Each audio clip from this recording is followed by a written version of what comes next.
Evening YouTube, it is I, Danielle, better known as Danielle Happy Medium, and I'm just back from travelling, and so if you will have to excuse me as I'm a little tired. But in this video, and off the back of many questions I've had off my video, your relationship with the spirit world, the next big question that everybody's been asking me is how do you get that relationship with the spirit world? So in this video, we're going to take my 5 top tips for how to build that relationship with the guide, my 5 top tips to build that relationship with the spirit world for your communications. So we'll start first with the guides. As many of you know, and as many of you are aware, me here on the channel, I talk extensively about guides and using guides within communication. Not everybody does, but for them who are watching this channel and want to know a little bit more about it, the first top tip that I need to give you is that you need to be sitting. Now, it's either sitting in the power or through your meditation, depending on which one you like better. Everybody's got a preference, everybody sees it differently, everybody wants to do it differently. So I don't really want to get too caught up on which one you should be doing. Me personally, when I first started out, I was sitting every morning, every night, just asking for the spirit world to step forward, which for me leads us straight on to my top number 2, which is asking the spirit world to step forward. So asking the guide or guides to step forward when it is the time that they feel is right. Now, in the YouTube channel, there is a section on guides, and it runs you through the different clear ranges. I'll put that at the end of the video, or that collection for you to take a check out.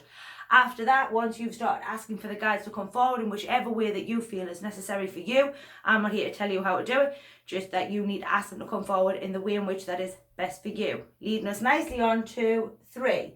Next one for you is trust. Big one, not everybody's going to get that. Everybody has a sort of issue with trusting, you know, what they get, if they get it, is it a guide, is it not a guide? The best thing to do is leading straight on to that, practice. Now, with practice, you've got to be able to ask the guide for something in particular, ask for them to give you something that could be seen on the earth plane, or maybe something that, for example, you could ask them to send you a penny, but it's sitting a certain way up. You could maybe ask them about, you know, sending you a feather, or you could ask them about something in connection to them and asking them where that may be proven. Leading us nicely on to talking to them like people. Now, people's going to look at me a little strange when I say this one, but ultimately what you have to remember is they have intelligence, they are energy, they were a person once, they just don't have the physical body. But that does not mean to say that they can't think, speak, feel emotion, or not feel emotion.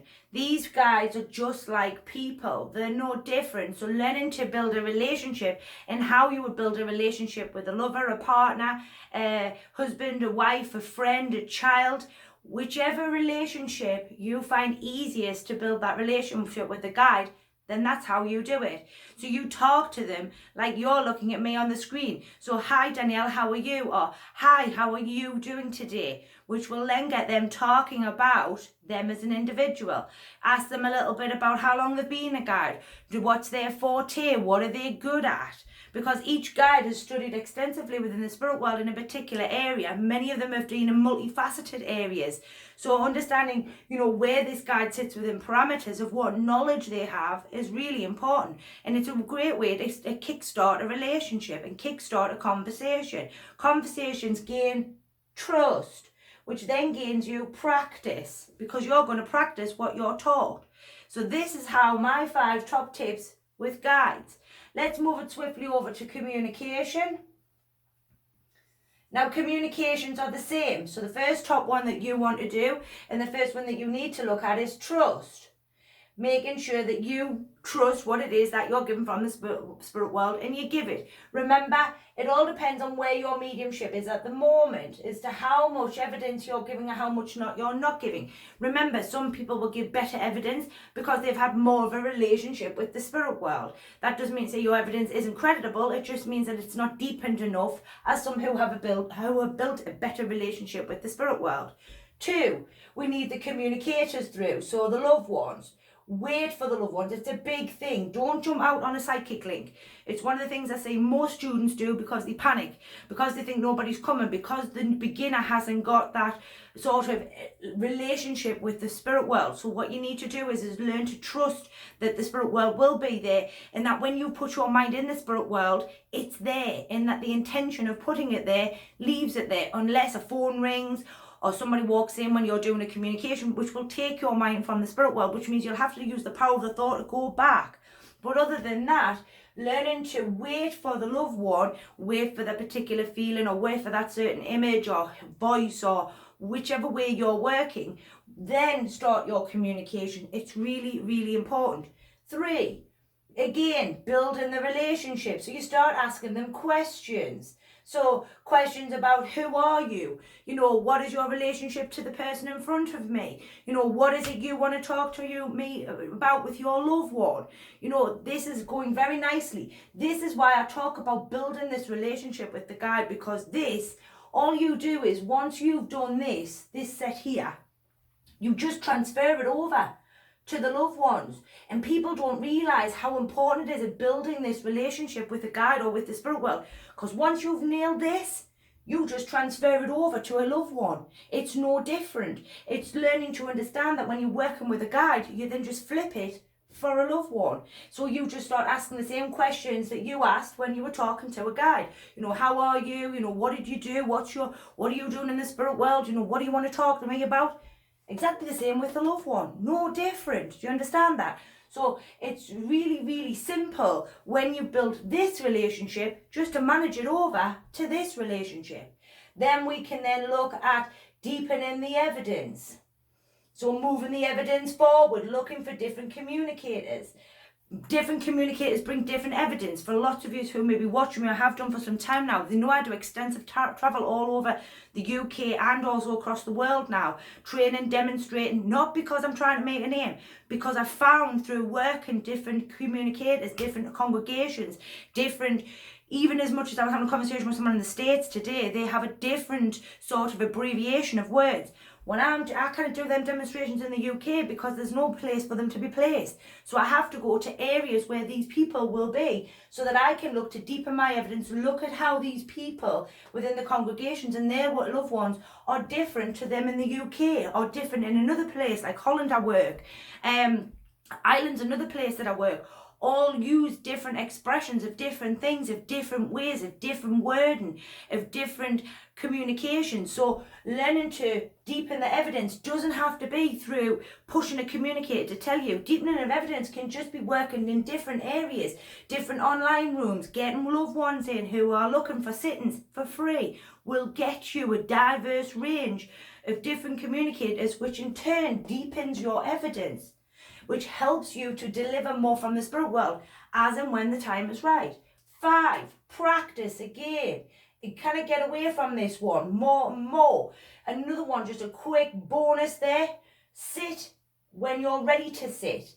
When you first start out as a newbie, you're probably going to sit a canny bit, because you know, it's important you sit on a regular basis. It's really important when you're first starting to build this relationship. But as your relationship deepens and as it gets better, you can not sit as often, or maybe only sit once or twice a week, depending on how you feel, the way you feel. It's entirely up to you there. If you want to still continue to sit every day, by all means do so. You know, but if you don't, then by all means just sit now and again, if and when you feel like it, or when you feel you want to speak with the spirit world.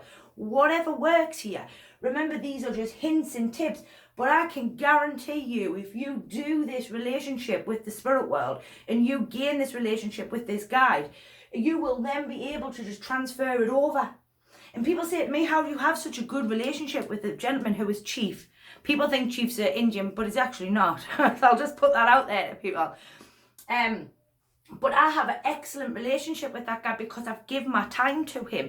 He's give his time to me. I entrust in him completely in what he tells me, in that I know that he would never put me in any way, shape or form in a situation that would cause me any sort of stress or anxiety. So I have learned over the years to sit for Chief, to talk to him about the things that I need to talk to him about. Trust when he's giving me what he gives me, it's for a right reason. Even if I don't completely pick it up right, there will be extra edit on, or he'll feed more in so that it restrains my mind. Making sure that I'm practicing. I practice massively. I've talked about within the channel loads. Games me and Chief played in order to bring my Claire range on, and also to bring my evidence on. And then also practicing and taking that out into the industry. You really can't get any better than this. And I think that for me personally, I can only speak from my viewpoint and how I've done it. Getting this here, or building this relationship, will ultimately get you what you're looking for with your communications. Yet everybody's going here first and then struggling, or it's not quite working out for you. So learning to gain this will ultimately help you gain this.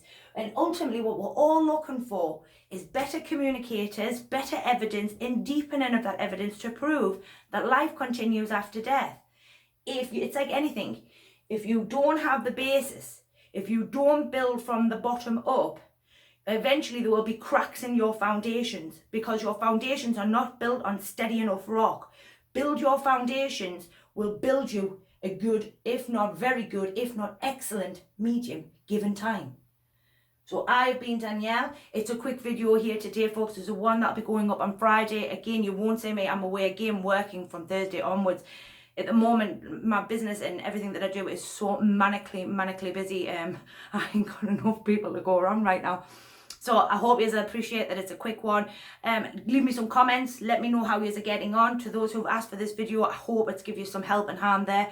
And I will catch you all up next week when I'm back home again. Have a great evening, no matter where you are in the world or morning. And big kisses from me in the spirit world. Bye for now.